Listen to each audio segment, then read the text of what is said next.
Hodijon aka, bilishimizcha, sizni asosiy mijozlaringiz 50% qismi chet eldan kelib turib, sizga operatsiya qildirar ekan.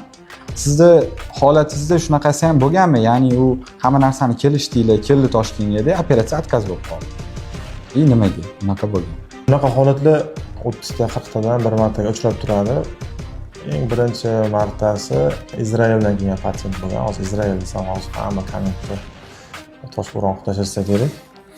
Tak, unga 3 yil bo'ldi, yozgan, gaplashganmiz.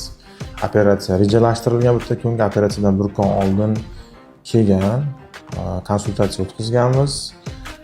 Klinikada tekshiruvdan o'tdi, analizda topshiryapti, analizlarida kamchilik chiqyapti и kardiologda EKG'sida juda ham katta o'zgarish chiqqan. Qo'shimcha tekshiruvga yuborganmiz, echoga, yurakni o'zi qiladigan tekshiruv bor. O'shanga yuborganimizda tug'ma anomaliyasi bor ekan u bemor, o'zi ham bilmasak ham. Agar bu holatda anesteziyologlar aytishgan, bu holatda operatsiyaga oladigan bo'lsak, bemordan to'g'risini aytsam ajralib qolishimiz mumkin. Operatsiya kategorik mumkin emas. Bemorga to'g'ri tushuntirganmiz.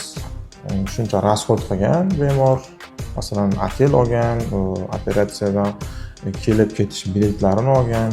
No, hayot uchun xavfli bo'lganligi uchun operatsiyani to'xtatganmiz. Unga tavsiya qilingan shu anomaliyani bartaraf qilib kelsa, keyin kardiolog ruxsat bersa operatsiyani o'tkazishimizni to'g'ri tushungan, yana o'zini yurtiga qaytib ketgan.